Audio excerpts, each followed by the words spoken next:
Alors déjà pour commencer, outre la surjeteuse que vous recevrez bien évidemment lors de votre commande, qu'est-ce que vous allez recevoir également? Vous allez avoir une petite boîte pour ranger vos accessoires,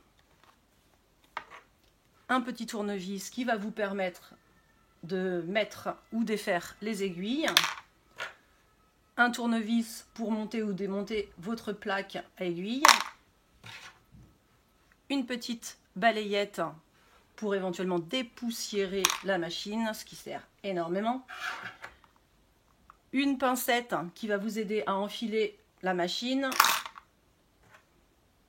La machine ne possède pas d'enfil aiguille automatique. Vous allez donc avoir comme aide ce petit outil très précieux qui vous aide à enfiler vraiment précisément le fil dans le chat des aiguilles. Vous allez également avoir un jeu d'aiguilles, un couteau rétractable de rechange, des filets pour mettre sur vos bobines.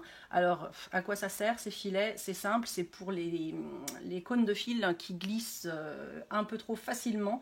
Ça va vous permettre de réguler la vitesse justement de déroulement de votre fil et donc d'avoir un point tout à fait correct. Vous allez également avoir 4 petites bobines en fait. Quand vous ne souhaitez pas utiliser du fil en cône et que vous souhaitez utiliser des petites bobines de fil, vous allez devoir mettre ceci au-dessus de votre bobine de fil, tout simplement. Vous allez également avoir un graisseur, un convertisseur de points. En fait, ça va vous servir uniquement quand vous utilisez uniquement deux fils. Vous allez avoir également une housse et enfin le petit bac à déchets. Alors, comment se présente votre surjeteuse Success Lucie? À l'arrière de la machine, vous allez retrouver les supports de cône pour vos bobines. Sur le côté de la machine, vous allez retrouver différents boutons de réglage. Celui du haut va être le bouton sélecteur de points, donc que vous allez modifier en fonction du point que vous souhaitez réaliser. Ici, le bouton de longueur du point qui est par défaut réglé sur 2,5. Vous aurez besoin de le modifier éventuellement en fonction de la longueur du point désirée.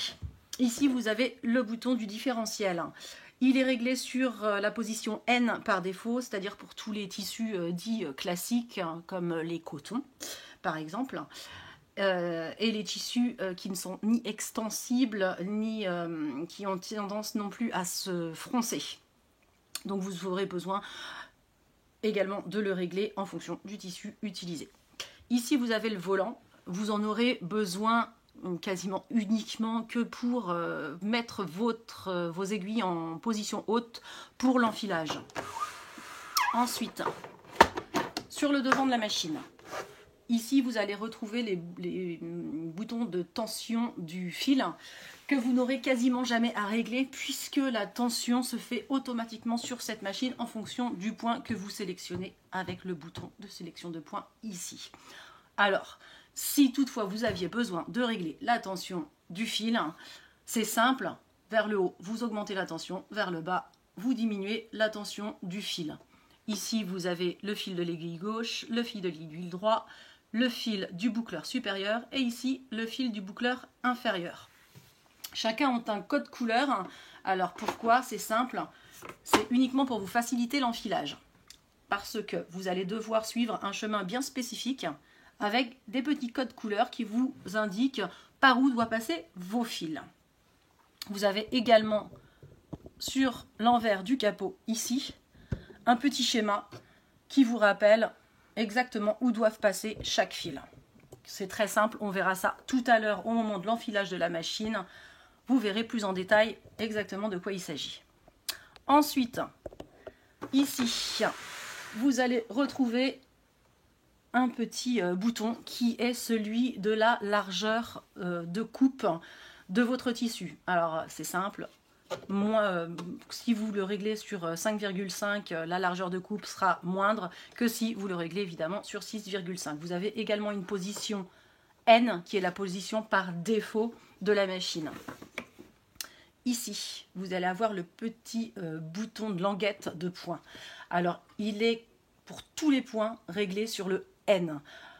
Quand vous voulez passer à l'ourlet rouloté, il vous suffit de le mettre sur la position R. Sinon, pour tous les autres points, ce sera la position N. Voilà. Je ferme le capot. Donc ici, vous retrouvez votre pied de biche qui est facilement retirable. Voilà, avec la petite languette qui se trouve derrière. Ici, vos 2 aiguilles. Sur l'autre côté de la machine, ici, vous allez retrouver le bouton de tension du pied de biche, justement. Donc, pareil, il a une position N pour tous les tissus dits classiques. Ensuite, vous devrez l'augmenter ou l'abaisser en fonction du tissu utilisé. Donc, en un mot, pour vos réglages, c'est pas compliqué. Vous sélectionnez le point que vous souhaitez utiliser. La machine règle pour vous toutes les tensions de fil. Ensuite, il ne vous reste plus que les réglages dits fins. Alors, c'est quoi? C'est le différentiel pour les tissus, comme je vous disais tout à l'heure, extensibles ou très très fins. Vous allez devoir aussi régler la longueur de point en fonction de la longueur que vous souhaitez. Alors vous pouvez le laisser sur la position N, enfin la position 2,5, position par défaut, si vous ne voulez pas changer la longueur du point. Et éventuellement, donc vous aurez à régler la tension du pied presseur en fonction de l'épaisseur de votre tissu également. Voilà pour toutes les petites infos de la machine. Ah si, j'oubliais une dernière petite chose, c'est à l'arrière de la machine. Je ne sais pas si vous le voyez ici. Alors, c'est ici. Vous avez un coupe-fil. Alors, ce qui vous permet de, quand vous avez fini votre couture, vous passez votre chaînette derrière et voilà, vous avez juste à couper votre fil comme ceci.